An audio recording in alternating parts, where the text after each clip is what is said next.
Welcome everyone to this Radio Academy webinar talking about the ARIAS 2025.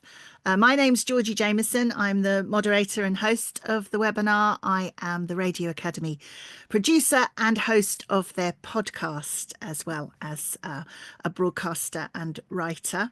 Our panel today, we have a chair of judges with us, Bob Shennan, a senior executive in radio and TV for many years, and amongst many other things, former controller of BBC Radio 2 and 6 Music.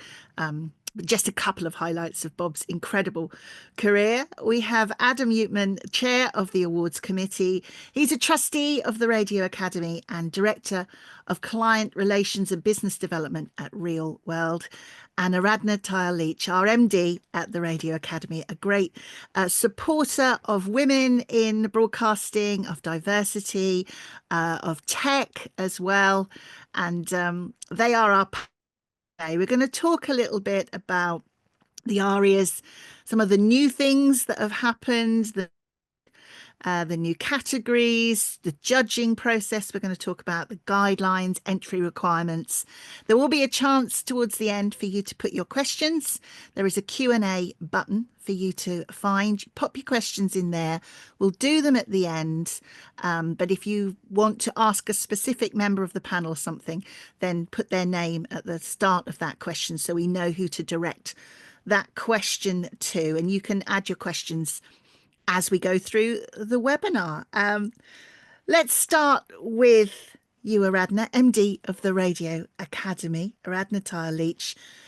They've often been referred to as the Oscars of the radio industry, but for those who don't know, tell us a bit about the Radio Academy ARIAS. Thanks, Georgie. So the ARIAS are the Audio and Radio Industry Awards. They're held annually and are managed by us at the Radio Academy. And it's one of the most exciting events in the audio calendar. These are the awards where we have an opportunity as the audio industry, as a community, to all come together, celebrate the incredible things that we do. So the UK audio landscape is one of the top in the world. People around the globe look to us for our talent, for our formats, for our skills, and for the just incredible audio that we put out there. And so this is our chance to come together, celebrate that, showcase it, and shout out to the world, this is who we are, this is what we're doing, and this is why and how it's so brilliant. And I think that, you know, in audio, we're all sort of sitting there doing our job, working really hard. We're really passionate about it. It can feel a bit lonely sometimes. You can feel like you don't know if you're seen or heard, especially when you are behind the scenes as well. And so I think it's really important that we take a moment to come together, to recognise that, to cheer each other on, to shout out to the rest of the world about what we do, to have a chance to tell our friends and family, look, this is what I do. That's what I'm doing every day at work. And this is how we impact millions and millions of people in the UK, around the world, through what we do. It's an incredible thing that should be celebrated. And on the awards calendar, like I said the Oscars there, but for the audio industry, it's like the BAFTAs, isn't it? The Golden Globes. It's our big night of celebration. We've got a brand new sparkling venue this year as well. Tell us a bit about that. Well, home of world premieres, where else to hold the UK ARIAS than the Odeon Lux in Leicester Square? We're super excited. This is a brand new venue for us. As you say, this is where we are shouting to everyone and letting everyone know who we are. So of course, we're in the middle of Leicester Square, the bright lights, the red carpet, the full works. I can't wait. 14th of May, put it in your diary. Absolutely. I'm hoping the red carpet is going to be out. It is the place where they have the big film premieres and what are you wearing, darling, and all that. So I'm looking forward to that. Now, just to bring Bob in now, Phil Riley has now stepped down as our chair of judges after an incredible decade of steering over 200 judges each year for the ARIAS, we're now delighted to announce that Bob Shennan is our new chair of judges. Bob, you bring over 30 years of experience with you from the audio industry to our judging panels. We're going to talk more about get into the nitty gritty of the judging process later. But first, I wanted to ask you, what are you looking forward to most about this new role? You were right about Phil, by the way. Phil has done an amazing job for all of us in making sure the ARIAs have been on a great course over the last decade, and we all owe him a great debt of gratitude that they're in a healthy place now because of his contribution. And short answer, I'm looking forward to being involved in something that I think is really, really important to our industry here in the UK. And I've been fortunate, I've been around for so long that I've been fortunate enough every now and then to stand on that stage and pick up awards that are because of other people's efforts. And it is a magical experience to win one of these awards, and the kind of plaudits of your peers from right across the whole of the sector. And I know how important it is. So I know how much it matters to people and how much they want to win, even though they'll probably say they're not bothered really, it doesn't really matter. I know what it means, and to be involved in the process to make sure it's as healthy and full of possibilities and opportunities for people, forward thinking, I think is really important. This is a blue chip event. So I like the idea of being involved in something that is such high quality and recognized as such across our sector. I think it's a great opportunity to be across what is going on in audio across the UK. It's been transformed in the last 5 or 10 years from a radio industry into a true audio business. And there's so much going on. There's so much innovation. There are so many new ideas and new content. And so I'm really looking forward to being across all of that. And I just want to echo something Aradhna said at the beginning. One of the reasons I was so keen to do this is because this is an opportunity when we shine a light on what's brilliant about the audio industry in the UK. And I do believe that, having experienced quite a lot of audio around the world, the audio industry in the UK punches way above its weight. It's phenomenally high quality. And we probably, as a country, underestimate just how brilliant we are at it. And I think this is one of those occasions where we all sort of shine a light on the quality of what is going on out there every day, every week, and show that we can compete with the best anywhere in the world. That's why I think the ARIAs really, really matter. Well, we're looking forward to having you, Bob, and all your experience and everything that you will bring to being the chair of judges. Let's welcome now Adam Uytman, who joined the board of Radio Academy Trustees nearly a year ago now. You've been involved with working on the ARIAS categories and guidelines. So tell us a bit about the work you've been doing and the Radio Academy's aims for these awards, please.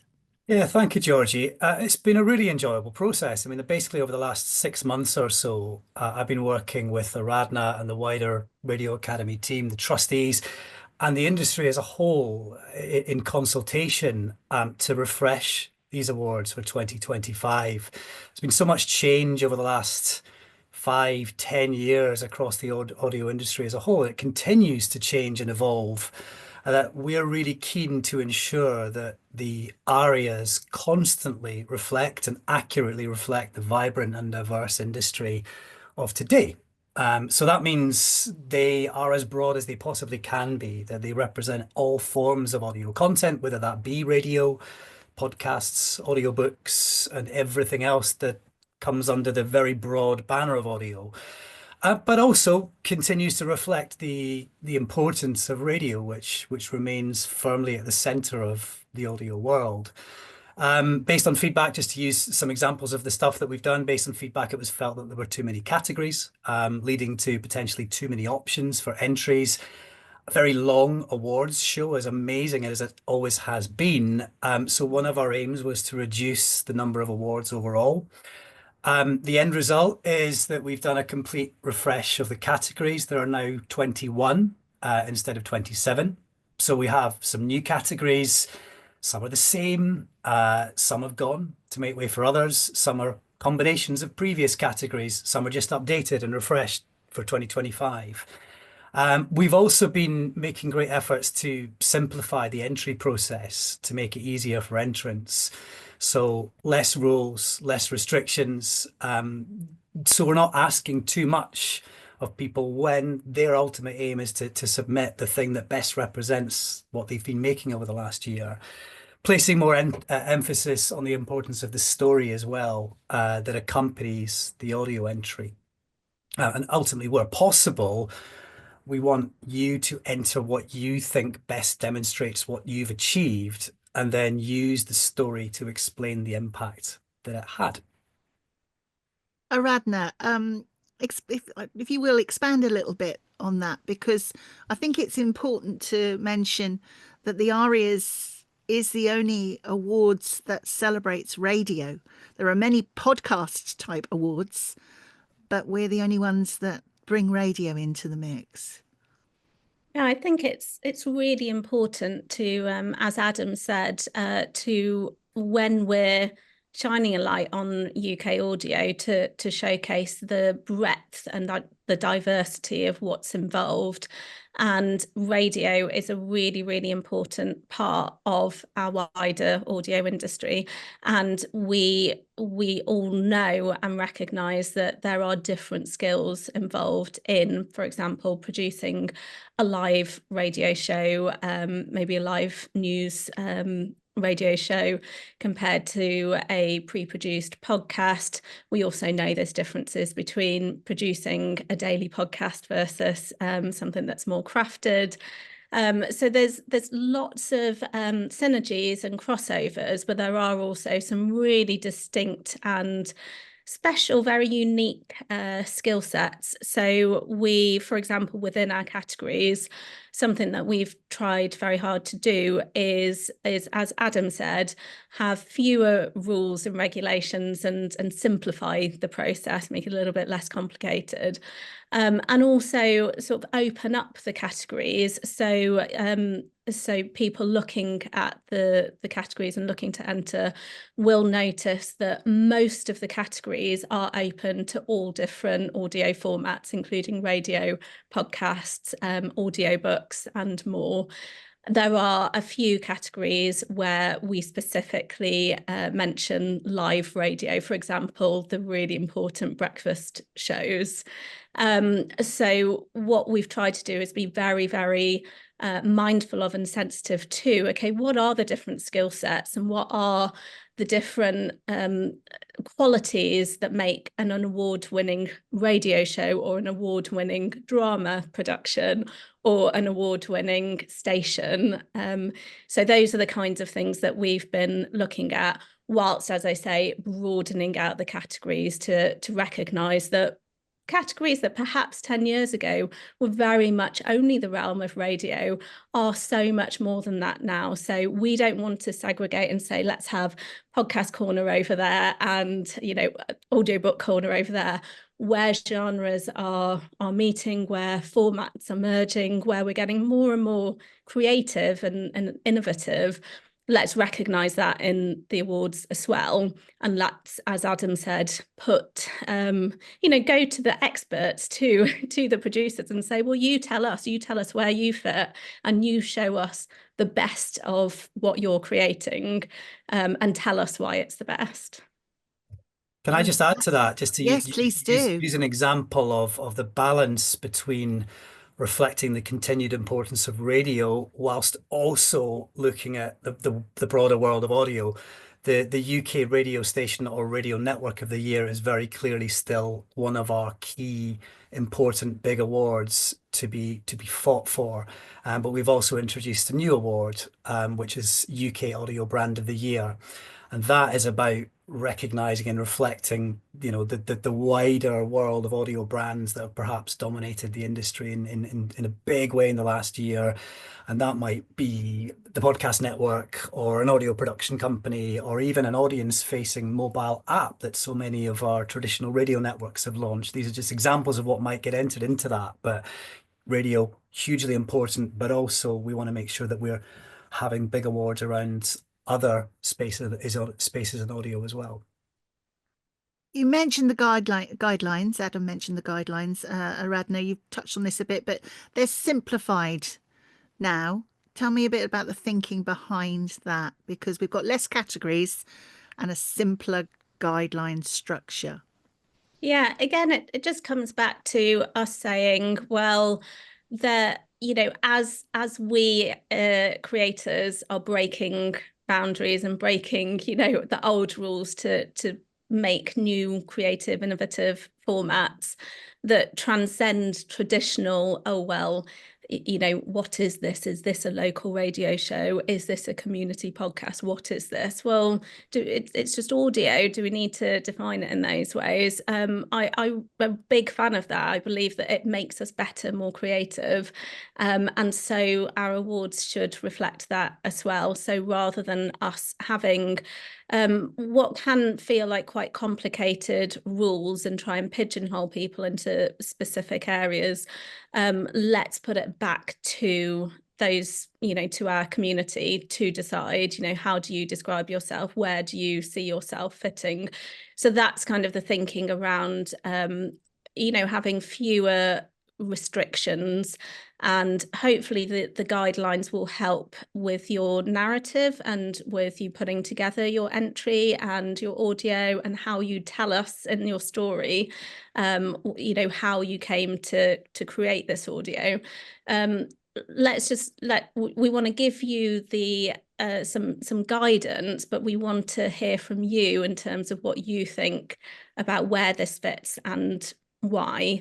So that's kind of the thinking around it. And also, nobody needs to read a 50-page document before you enter the award. So we were really trying to just, remove as many barriers to entry as possible and just make sure that this feels like an exciting thing to do, where you get to look back over the last year of everything you've created and just put your best foot forward, put all of your best things forward without having to feel like it's a bit of a minefield to navigate. This is about putting your best audio in. It's about showcasing and celebrating the best of what everybody does. Adam, can you run through the different entry requirements for us, please? Because this year, part of the changes is there's quite a big emphasis on some of the supporting information that goes alongside that audio. Yeah, first thing to say, by the way, on that note, is that everything that you need to submit for the award you want to enter, it should all be detailed in the award specific bits. So you don't have to keep referring back to previous bits at the top and bits at the bottom. It should all be there in that sort of short section for the entry that you're thinking about. But for most categories, we're asking for your entries to cover 4 main areas. So first of all, obviously, it's the audio itself, the most important bit. For most categories, the limit is 15 minutes. We need a limit. I know it's a rule, but we do need a limit. We can't all be listening to hours and hours worth of audio. But unlike previous years, you can enter whatever audio you want, as long as it was broadcast or published during that entry period. So that could be one full clip. It could be a series of shorter clips. It could be some longer clips, along with some shorter clips, whatever you think best represents your entry. Now, ideally, you'd put a bit of a fade in between the clips to help the judges, but that's up to you. We're not saying you have to.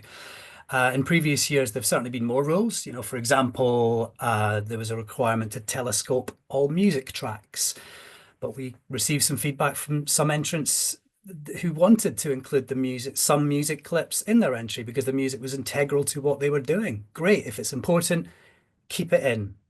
So there aren't really these same number of rules. As the entrant, you know the content, you know what best demonstrates your entry to the judges. However, given that, what is then really important is the story. So the second area we're asking for you to cover is your story, the story of your entry. And there's going to be more emphasis put on that element when, or we're going to ask judges to put more emphasis on that element when looking at them. So for most awards, you've got up to 500 words to tell the story of your entry. And that's about backing up the audio that you've submitted. It's a place to explain how the audio came about, where the idea came from, what you were trying to achieve, the process that you went through, who was involved, what was involved, the impact that you had, any notable successes, whatever success looks like. So that might well be listening figures or download numbers, but it might be just, you know, one-on-one audience interaction and feedback. So it's for you to tell us what success looks like, rather than for us to say, give us this, this, and this. And I would also say, you know, particularly if you're entering something that, you know, perhaps a program that you entered last year, or a station that you entered last year, tell us how your thing has moved on in the last 12 months.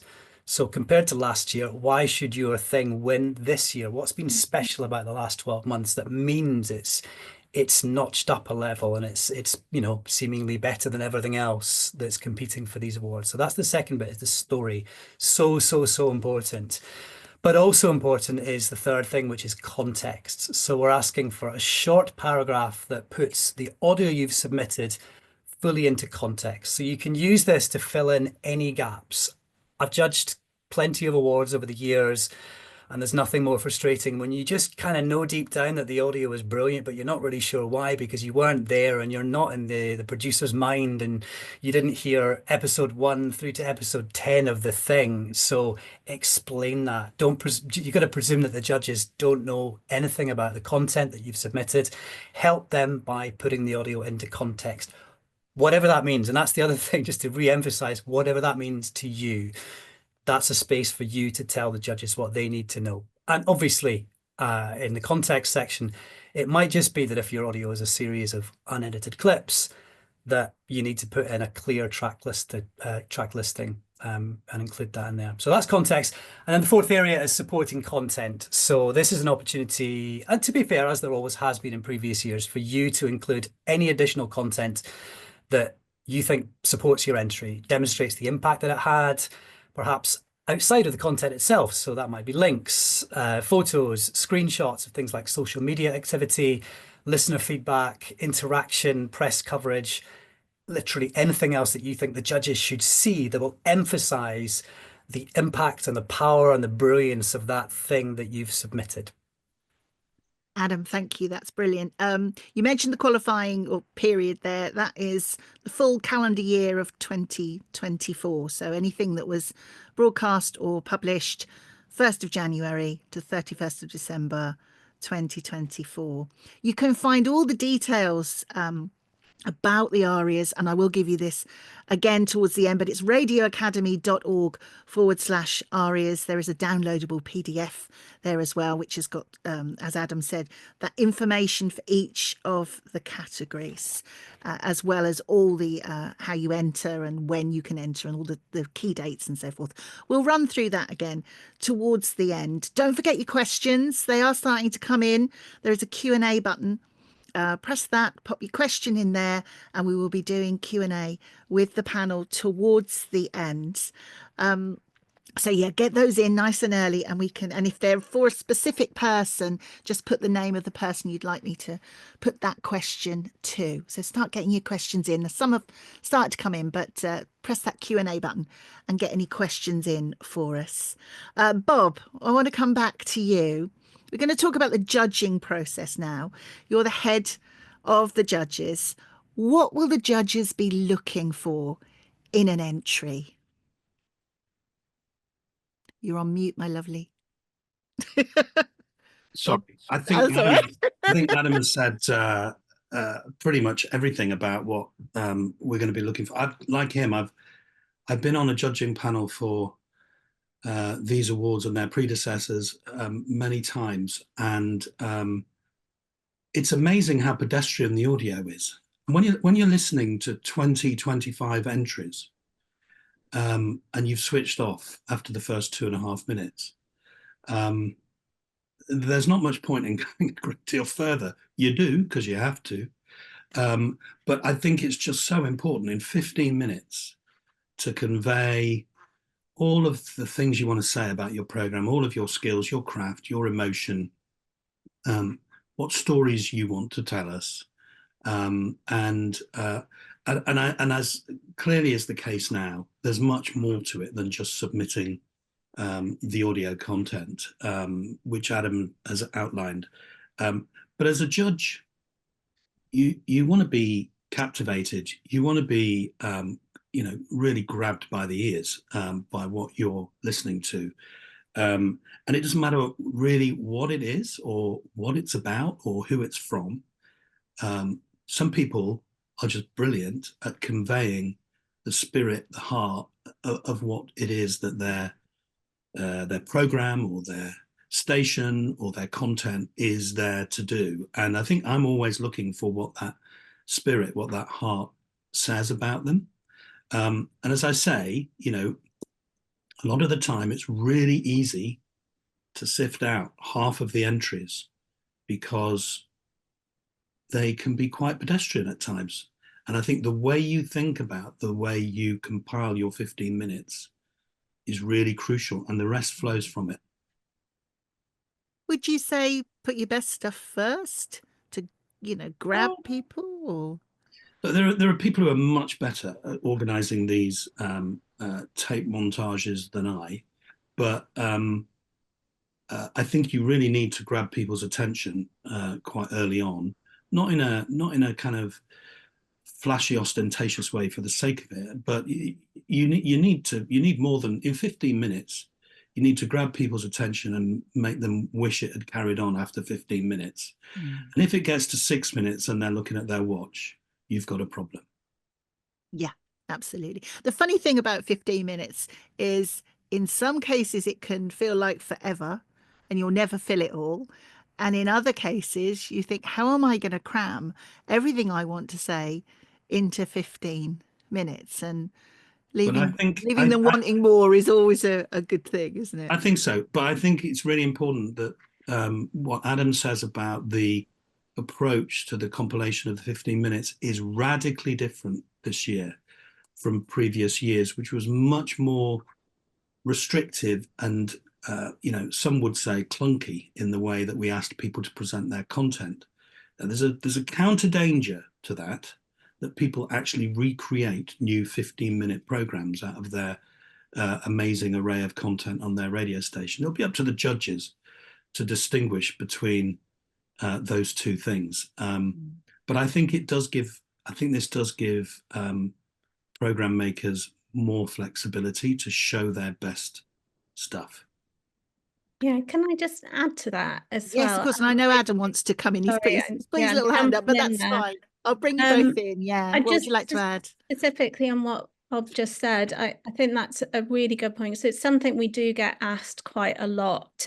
We do appreciate that you cannot tell your hour-long or 3-hour-long or 10-episode-long piece in 15 minutes. And we're not asking you to do that. We're not asking you to recut an amazing 15-minute show. This is not a show.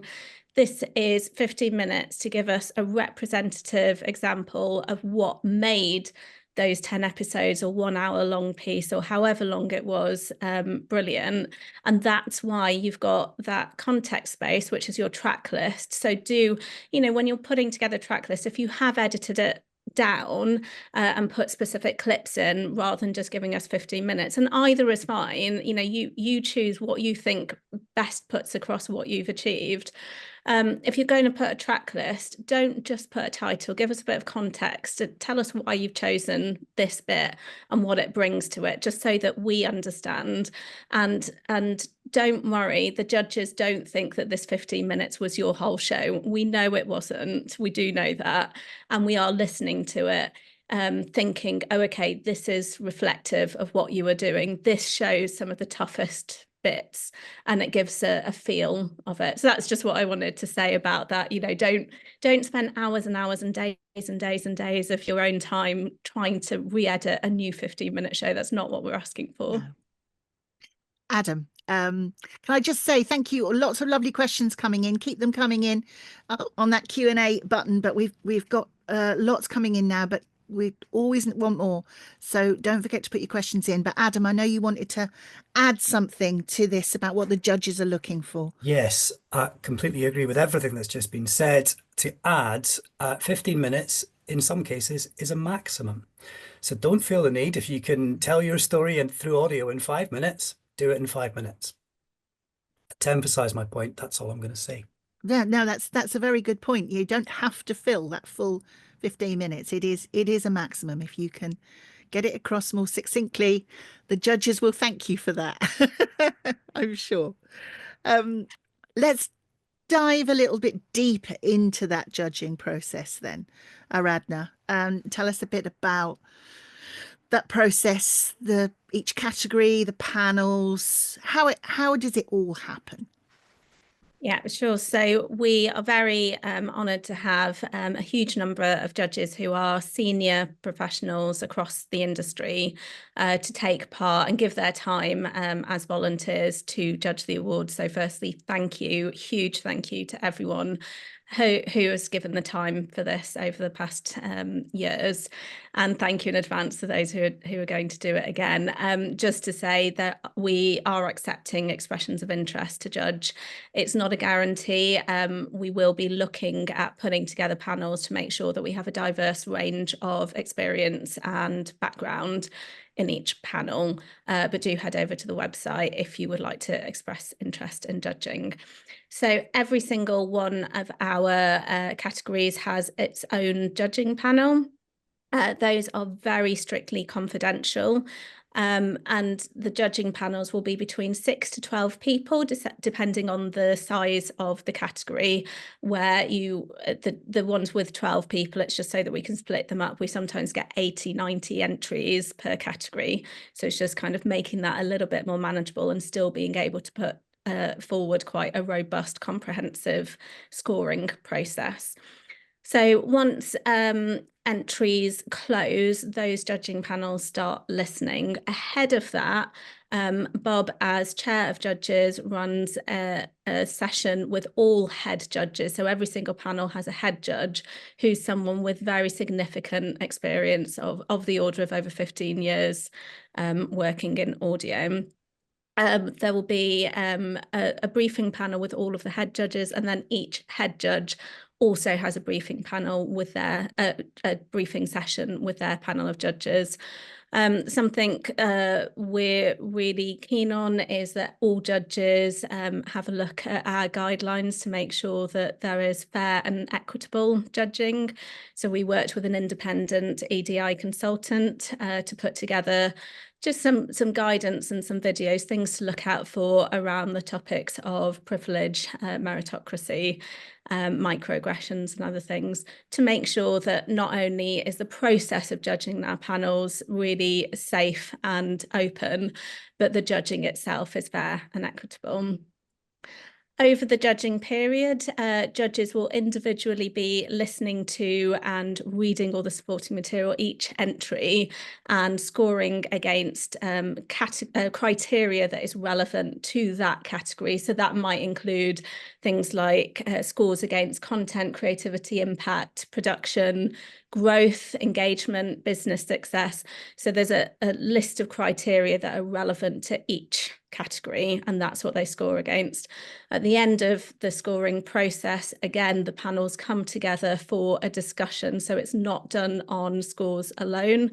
There's then a discussion to finalise and confirm the all-important final nominees. So just being nominated is a huge achievement, and then that panel picks the nominees and picks the final winners, and all of those the nominees will be announced in April.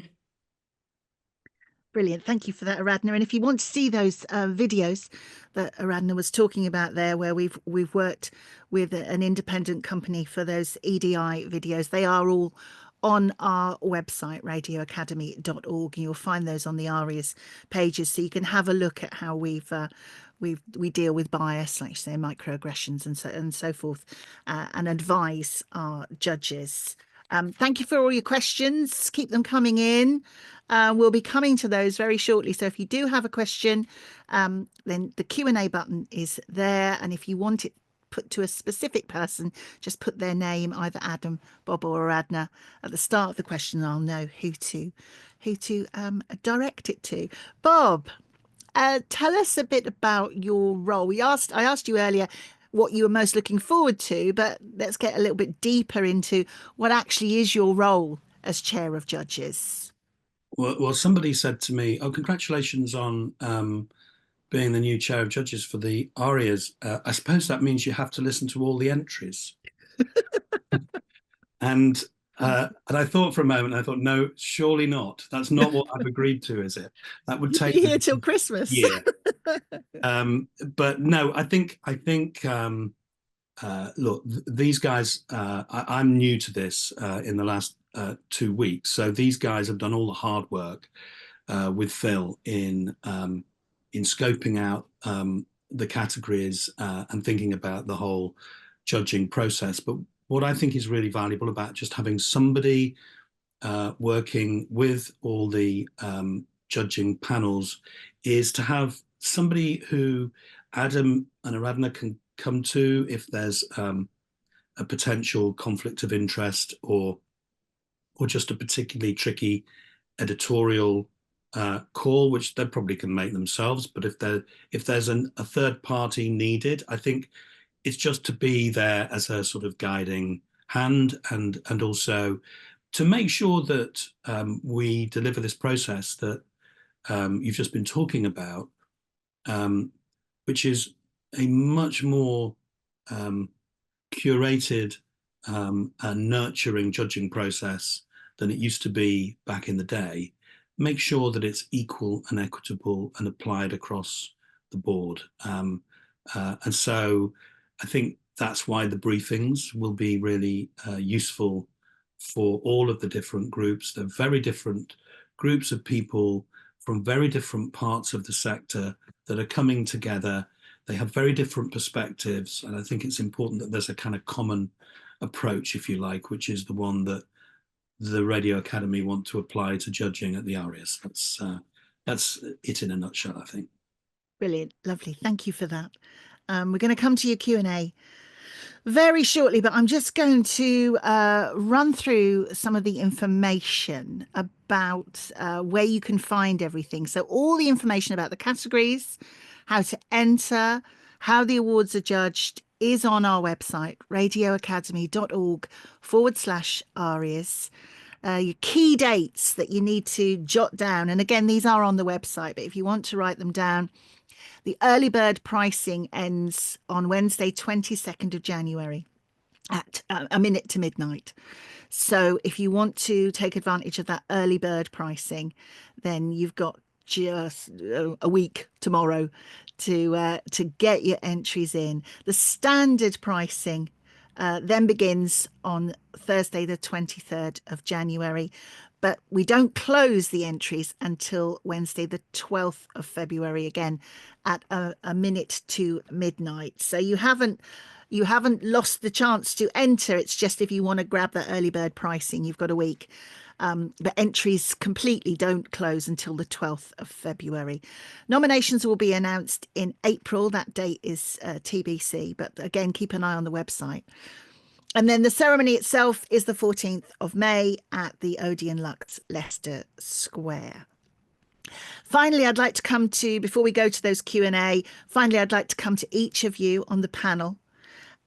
Could you tell us, I'll start with Adam.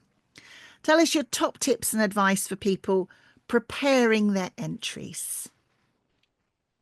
Other than everything I've said already, and please go back and re-listen because I think there's some important stuff in there. My probably advice is slightly more general on that, but should I enter this? The answer from me for almost everything is yes, please do. If you don't enter, you don't stand a chance of winning. I know that goes without saying, but if you confidently think what you've done is brilliant, then get it entered. The other one, and apologies if I'm preempting some of the questions. I've not looked at the Q&A properly. There may be questions like this, but what category should I enter my thing in? Most of the time, I would ask that same question back at you. What category do you think your content is best suited to? And that's kind of the overall thinking behind rejigging how we do the awards. It's up to you to decide where it's best placed within, you know, sort of a low level of confines. So if it's a breakfast show and you think it's brilliant, it's probably best suited to breakfast show, of course. But if you're trying to decide between category A and category B, think back. What have I been trying to achieve from this thing that I've been making, and which category do I stand the best chance of winning in? So whatever you think, really. Obviously, if there's anything that's unclear, please still ask the questions. Absolutely, absolutely. Bob, what would be your top tip or advice for someone preparing an entry? I think I've probably said, you know, grab people by the ears early on, because I know from my experience as a judge that it makes a difference. And this sounds really trite to say this, and not much use for this year, to be perfectly honest, but make sure you make great content in the first place. I remember thinking we must have an amazing Station of the Year entry, and then imagining that I'd heard things that actually weren't quite as amazing as I thought they were, and then getting really frustrated that we didn't win. So make sure your content is great from the word go. There's this sort of mystique that somehow a magician gets hold of your content in the process of trying to win an aria, and that's magics it into something else. The things that usually win were brilliant in the first place. And that's not much use for this year because we're in the process, but bear it in mind for next time. Make great content from the outset. You can't magic it in this process. Aradhna, just before we go to Q&A, what would you say?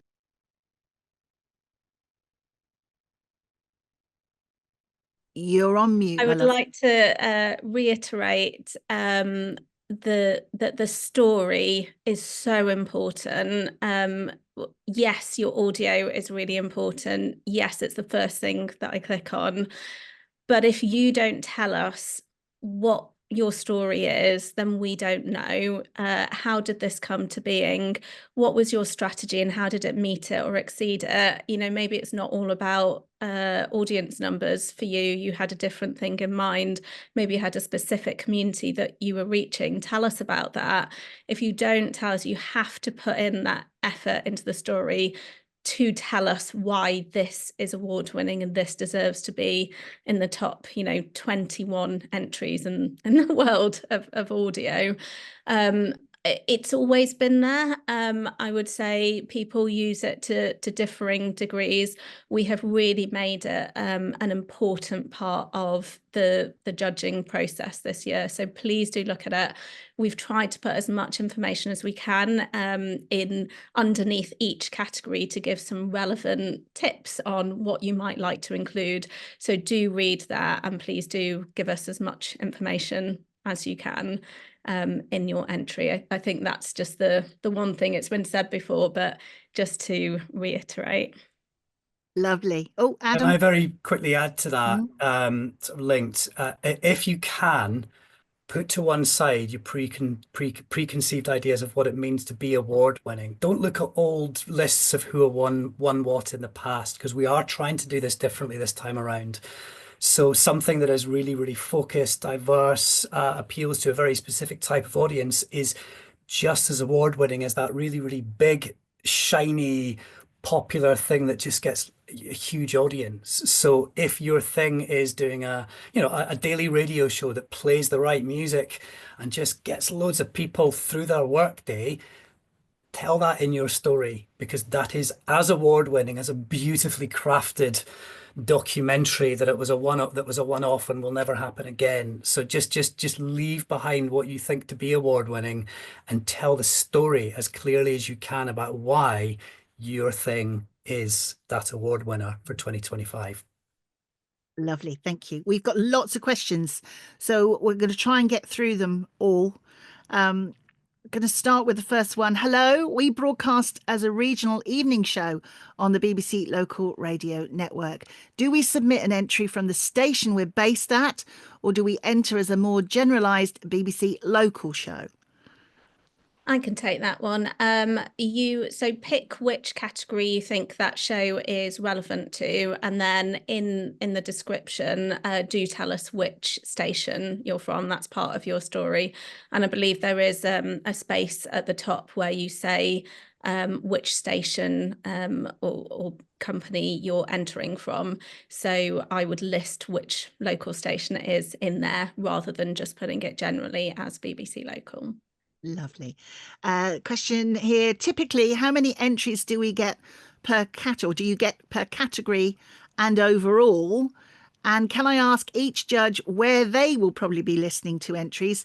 Will it be in the car, in the office, in the bath? I can take that second part as a previous judge. All three, all of them, wherever you would listen to radio or podcasts, you can probably pretty much say that the judges on the panel will be listening to the entries in any of those places. I can tick all three for those when I was a judge. Who would like to take the first part of the question? I could take the numbers of entries. So it really varies, and this is just because of how much audio is being produced in each one. So I would say the biggest categories tend to be the factual categories, the drama category. So we could in a factual category get 80, 90 entries. So those ones, they're split into two rounds. So each judge is genuinely listening to around 40 times 15 minutes of entries, plus reading carefully all the supporting statements, the story, clicking on links. And then the top scoring entries from each of those 40 are then swapped over for the panel to listen to and score. Some of the other categories might get more like 20 or 25. So, for example, there are only so many speech breakfast shows. There are only so many music breakfast shows, for example. So it does vary quite a lot. Question here, what if you don't have links, press, publicity, social media, etc.? How do the judges view that? So in view of this extra supporting information that is so important this year, what would someone do if they don't have that kind of thing? I take that. Start at least. We wouldn't be counting it against anybody if they weren't able. If you don't have stuff to submit, you don't have that stuff to submit. I guess I would take you back to the story. As long as you're telling your story clearly enough. If you don't have social media links and press articles, it might be because you're a community station, or you're doing something very, very bespoke and specific. So as long as you've made that really, really clear, you definitely won't be judged for what you haven't included. You will be judged on what you have included. So spend all your time thinking about that. Can the audio include bits that were not part of the broadcast? No, Adam shakes his head. No. So we're very clear that the audio clip, the 15 minutes audio that you're being judged at must have been broadcast or published as a podcast. If there is anything else, so I think you might be referring to trailers perhaps or things like that, put those into those supporting links. But the 15 minutes, any clips that go in the 15 minutes must have been part of the broadcast or published podcast. Lovely.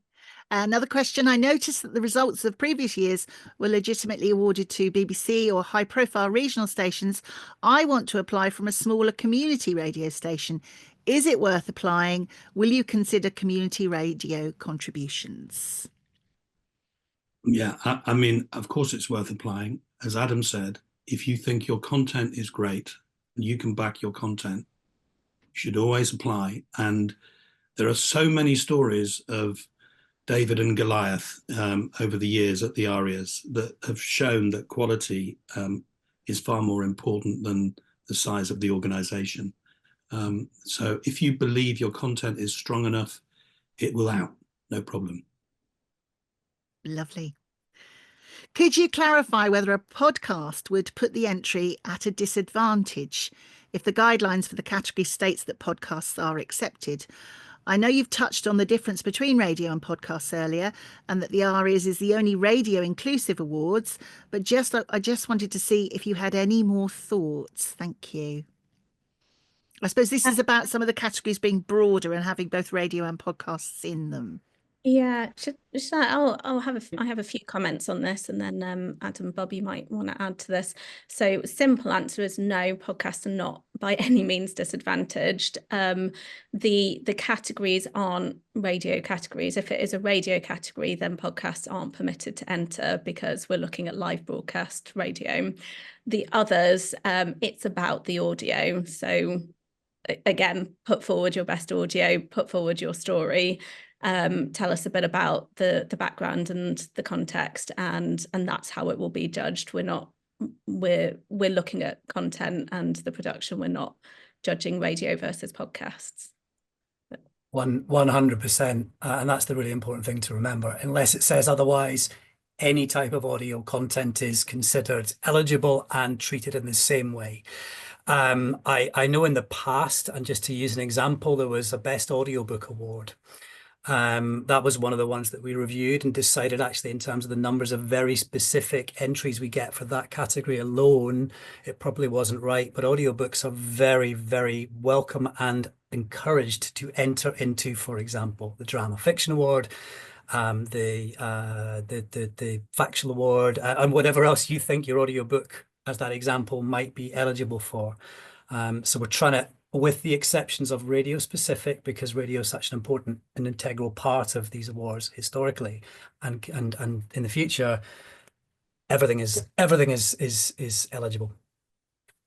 Yeah, can I just expand on that audiobooks example? So I think it's a really good one as well, of how the industry has evolved, and so have the awards. I mean, there are some really standout productions being published as audiobooks, and so we didn't want audiobook corner over there. We wanted to recognise that they are so much more creative and innovative, and may span lots of different genres and stand up against podcasts or radio productions. So again, we want to put that responsibility back to you to say, well, where do you feel that this fits and shines? Got a question here about age limit. Is there an age limit to submissions? Would you be open to consider a submission from a 17-year-old, for example? Good question. I don't believe that there is an age limit on entries. I will double check, and if that is not the case, then we will make that clear. But I believe that there is no age limit on entries. The rules are that it has to have been broadcast or published in the last year. So if that's the case, then you're absolutely fine. That said, when it comes to the ceremony itself, because of some of the content and because there's alcohol served, there is traditionally an age limit on that. But again, just when tickets become available, get in touch with us and we can discuss the specific case. Yeah, you do also have to be a member of the Radio Academy to enter as well. That is one of the criteria. But yes, I'm with you, Aradhna. I don't remember seeing anything about age restrictions. Can one submit audio where there are guests, or has it got to be their own show? I'm assuming that that's a question about someone has been a guest on somebody else's show and they're asking if they can submit that. You must have permission from the people who own the rights to that show and to the content. So I guess the answer is yes, if they, the production company or broadcaster, have agreed. So my advice would be to go back to whoever it was that produced it and talk to them about putting in a submission. It's also worth doing because they may be putting in their own submission anyway, and you can't put two of the same in. Right, need to rattle through these. Thank you so much for all your questions. By providing feed-in between the clips, do you mean recording audio links in between clips, or providing written comments and context in the cover letter bit? I'm not sure. I think that might be a typo. What's feed in? Yeah, I think that might be. Can we come back to that? Maybe we'll come back to that. Could you please expand on what you're looking for in the Best Music Awards Show category? I'm happy to take that because actually that's one where there's a bit of a combination of a few previous awards actually. So this is very specifically music, where music and passion for music and knowledge of music is the core of the program. So rather than music entertainment, where the music is an important part of the program, but not the only part of the program, this is about music. Now, there was previously an award called I think it was Best Specialist Music. And there were a couple of others that were sort of linked to that. This is living and breathing music. I think I saw this question earlier, and was it from someone at Six Music? It is. It is, yeah. So you might, it's for you to say, not for me, but you might feel that many of your shows at Six Music fit in this category. You might decide that they fit in the music entertainment category, but this is pure music and passion and knowledge and curation, credibility, rather than music as part of the overall package, if that makes sense. Can you submit your content to multiple categories if it covers across multiple categories?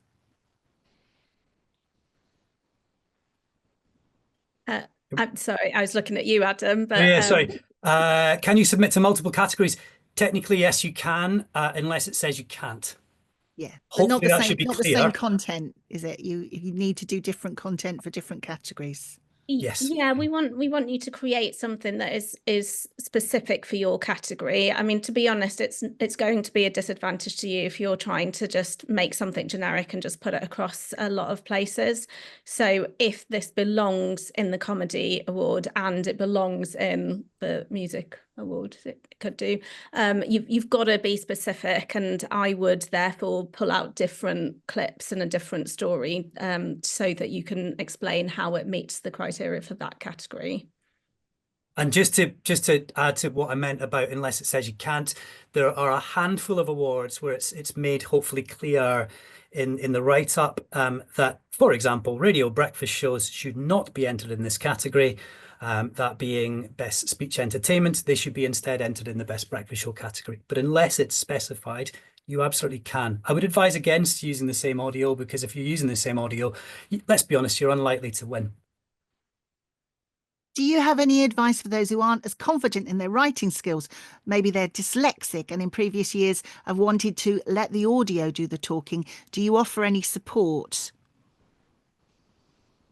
Yeah, thanks for asking the question. Actually, in some of our other competitive fields at the Radio Academy, we have started allowing audio or video submissions in place of written statements. That we haven't done that for the ARIAS yet, but thank you for bringing up it. It's potentially something we could look into. What I would say is that we're not really looking for beautiful prose. You could put bullet points that explain your story. And I appreciate that, you know, a written statement may still be hard. You should absolutely put your best audio forward. You can add supporting links. And then I would just say, try and, however it's written, we are not judging your grammar or your use of the English language. Just try and include the key information. So what is the background? What was it that made this piece quite unique to make? What were your audience figures or your community impact? And bullet point it if you want. Just try and get the information across. Bob, would you agree? Any other advice? You're on mute. Oh, no, I completely agree. I don't think I have anything to add. Do BBC shows have to make up half of all shortlisted nominees? I heard this used to be the case. I'm looking at previous shortlists. That seems to be so. I think this is one for me. So we use something called the pooling system.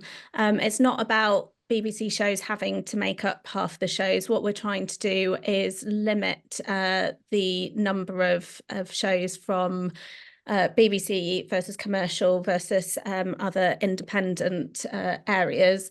There's a little bit more information on this, by the way, on the ARIAS page. If you go to radioacademy.org/ARIAS and navigate to judging, it lists what those pools are. So in a nutshell, we have 3 pools, pool A, B, and C.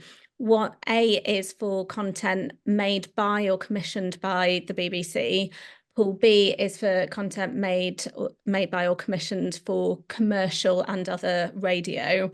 And then Pool C is for podcasts that don't come under either of those 2 categories. And so therefore Pool C won't apply, for example, to the radio only categories. So this isn't about trying to fill a quota for commercial radio or BBC radio.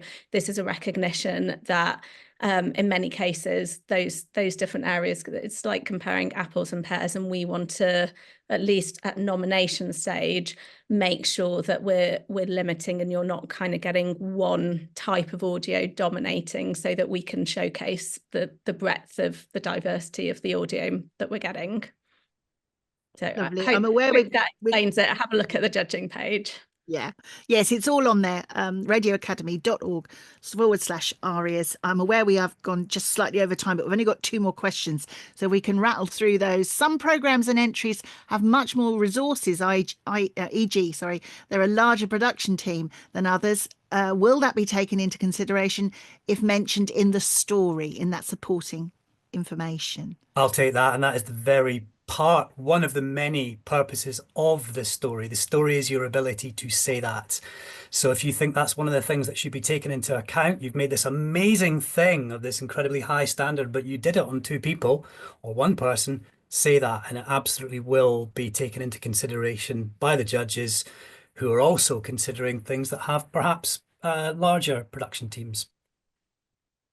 Last year, my team submitted a narrative podcast series to the ARIA Awards, but only the first 3 episodes of 9 had been broadcast within the eligibility period.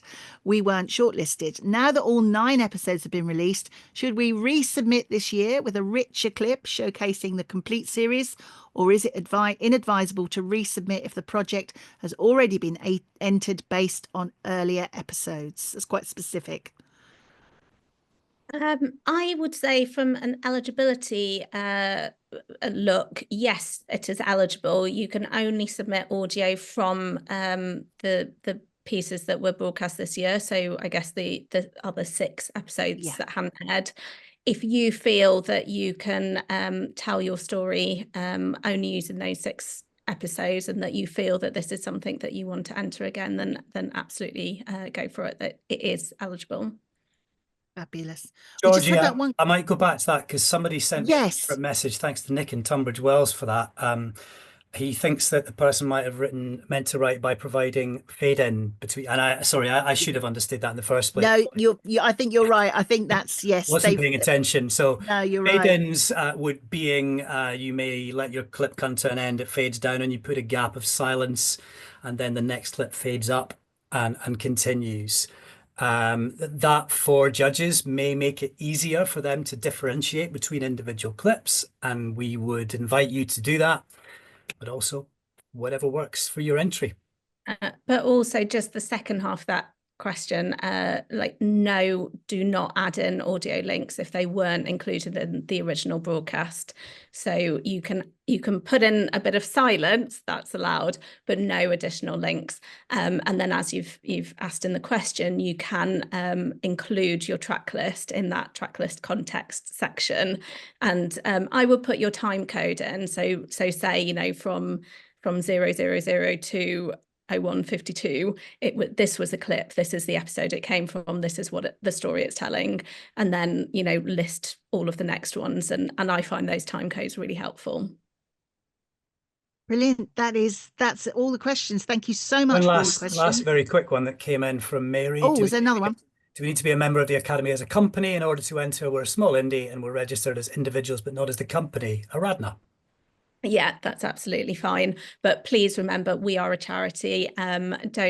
Please don't abuse this by having one person in a company join as a member and then enter for everyone else. It's not really in the spirit of things. But in a small indie, many of you are individuals. That's absolutely fine. Lovely. Thank you so much, Adam, Aradhna, Bob. Thank you so much for your time. I hope everyone's found that useful. Thank you to everyone for your questions. I'll just give you that website again, radioacademy.org/ARIAS. You will find all the details on there, how to enter, when to enter, how much it is, all your key dates, judging process, all those videos about the judging process and the EDIs and everything you need is on there. There is a downloadable PDF as well. Good luck if you're entering, and thank you so much. This will be available, this full webinar will be available on our YouTube channel. And also a shortened version will be made into tomorrow's podcast as well. If you haven't subscribed to the podcast, why not? It's good. I do it.